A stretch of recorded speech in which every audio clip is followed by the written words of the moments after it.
If you are a fan of Shelve It or Shove It, the completely superficial way I pick books for my TBR based solely on their covers, then stay tuned because every 6 months I give a quick review of each of those books because I am Daisy Ex Machina, the drag queen detective who investigates all things speculative in science fiction, fantasy, and horror.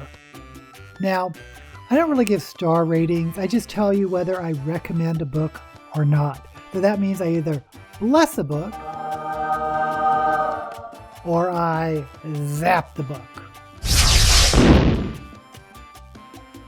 In July, I shelved On Earth as It Is on Television by Emily Jane because of the quirky, whimsical cover.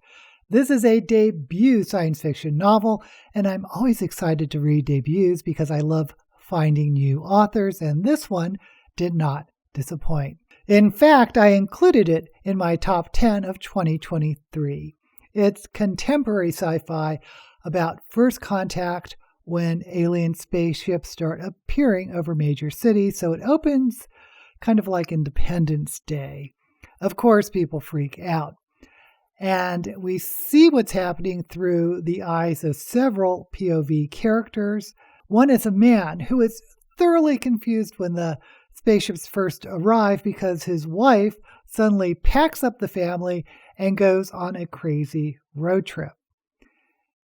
Then in Malibu, there's this angsty teen girl who ends up going on a quest after a confrontation with her step family. But my favorite is a man who wakes up from a 20-year coma without any memories of who he is and starts following a cat. Oh my gosh. If you like cats, they play such an interesting role in this story, which is funny in a wry, almost deadpan way. The writing is easy to read. The pacing is, I would say, moderately fast, but the story and characters really are what keep you going. So, of course, I give On Earth as It Is on Television by Emily Jane my blessing. In August, I shelved yet another debut, The Splinter in the Sky by Kemi Ashingiwa, because I found the artwork on the cover so thought-provoking. This is another debut science fiction novel, but I didn't find it as successful as the Emily Jane novel. For one thing, it was marketed as a space opera, but very little of it took place in space, which I thought was kind of odd. And I guess you would call it a science fiction political thriller, kind of reminiscent of A Memory Called Empire by Arkady Martine, which I loved. But both books have galactic empires that explore themes of colonization. But I was kind of bored by The Splinter in the Sky. The story is about a scribe named Enitan with a hobby for making tea, who goes on a quest to discover who killed her lover and kidnapped her brother, which takes her from her small, idyllic planet to the heart of the Valbaran Empire, which is a megastructure. It's a floating city. And most of the story takes place in this floating city. And even though it was allegedly enormous, it felt kind of claustrophobic reading it because Enitan doesn't really visit that many different places, and they all pretty much have the same look. I found the story really slow, especially the middle, which was really soggy for me, and I thought the story was kind of predictable or pedestrian. And the themes of colonization, it just didn't work for me. I don't think this was poorly written or necessarily a bad book, but I don't think I can recommend it, so I'll have to zap The Splinter in the Sky by Kemi Ashingiwa. In September, I shelved Thornhedge by T. Kingfisher. I thought the cover was striking. It's this white and ghostly castle in the background with a misty thorn in the foreground with one striking drop of blood. But I'm also a big fan of T. Kingfisher. Sometimes an author's name carries a lot of weight when looking at a cover, at least it does for me. And T. Kingfisher, as if you've been watching me at all, has become one of my favorite authors. She started as a children's author, And at least from what I've read, she keeps that conversational voice that you often see in children's literature to tell her adult stories, even when they are pretty dark. Now, I immediately got pissed off after buying Thornhedge because nowhere did it say it was a novella, not a novel, and of course, it costs the same as other ebook novels. Why can't they just tell us on the cover when something is a novella? Anyway, other than that, this is a fantastic story. If you squint really hard, there's a bit of a Sleeping Beauty retelling or inspiration.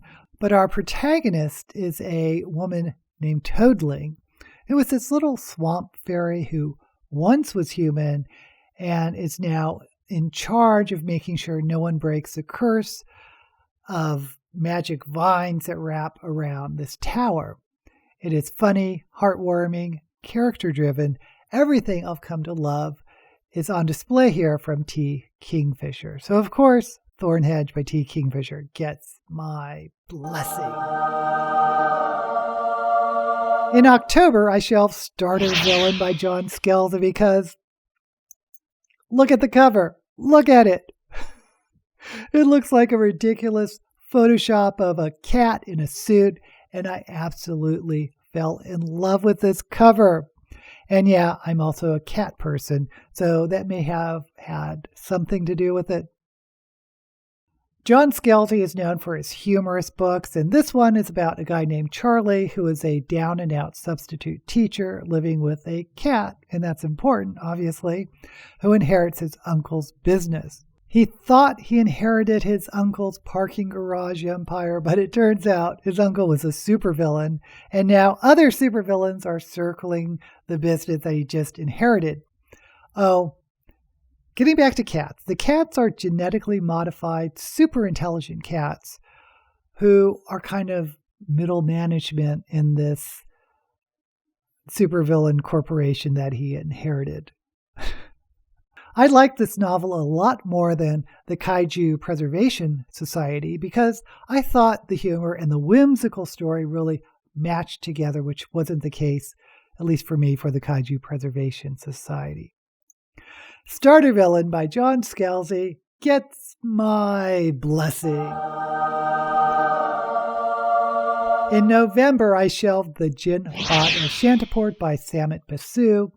I thought the cover was brilliant, really telling a story about a woman and a monkey standing in what looks to be some future marketplace, but the first-person POV character is neither of them. It's this little drone flying overhead. First, I have to say that Samit Basu's writing, the prose itself, is really well done, especially capturing the voice of this robot drone. The story is interesting. It's about a woman named Lena and her adopted monkey robot brother, Bador, who are at the mercy of the gangs that run the city of Shantiport. But they uncover some ancient artifacts, including the drone, which is our POV character, and go on a quest to get an alien artifact that can shape reality. I'm really torn on this because the first half, maybe the first 2/3, was really fun and unexpected and well-paced. All the characters were really interesting to read and get to know, but then I felt the story really got bogged down in long, philosophical ruminations. The POV characters' third-hand accounts really didn't land for me, and I couldn't wait for the story to end for all the wrong reasons. I know some people love this book. Maybe you will too, but it wasn't for me. I'm going to have to zap the Jinn-Bot of Shantiport by Samit Basu. Finally, in December, I shelved Chaos Terminal by Muir Lafferty. The retro futuristic cover with the color blocking really was fantastic, and it is a sequel to Station Eternity, which I picked last year in Shelve It or Shove It. Now, sequel is kind of a misnomer because it's not really a continuation of a single story arc that started in Station Eternity and continues in Chaos Terminal. They read like standalone mysteries with the same sleuth, like Miss Marple or Hercule Poirot or Nero Wolfe. The sleuth here is Mallory Viridian, who is a human who seems to preternaturally get drawn to places where other humans get murdered. And then her mind can put together disparate clues to solve the murders. Of course, in the first novel, Station Eternity, Mallory is sick of being around murders, and people are getting suspicious about how coincidental it is she's around for so many murders. So Mallory leaves the planet to become one of the few humans on this alien space station. In the first novel, a shuttle from Earth comes, people are killed, and the mystery unfolds. And in this novel, another shuttle arrives with Earth ambassadors, and yes, of course, there are more murders. Only this time, Mallory's super detective skills don't seem to be working. I really thought this was fun. It made my top 10 novels of 2023, and I love the idea of a cozy science fiction mystery. Muir Lafferty are calling these books the Mid-Solar Murders. Again, they're standalone mysteries set in space with some really great alien species. I will say this is mostly soft science fiction. There's not much science here, but there is a lot of fun. I heartily give Chaos Terminal by Muir Lafferty my blessing. So those are the Shelve It or Shelve It books for the second half of 2023. Let me know down in the comments if you've read any of these books or want to read any of these books. And while you're there, don't forget to like this video and subscribe to my channel. Even though I zapped a couple of these books, I don't actually think they were bad. They just weren't for me and not something I would recommend. Keep in mind, many times I go into picking these completely blind because guess what? I only pick them based on their covers. And of course, I'll be doing another recap after the first half of 2024. So until we meet again, may all the books you read be blessed.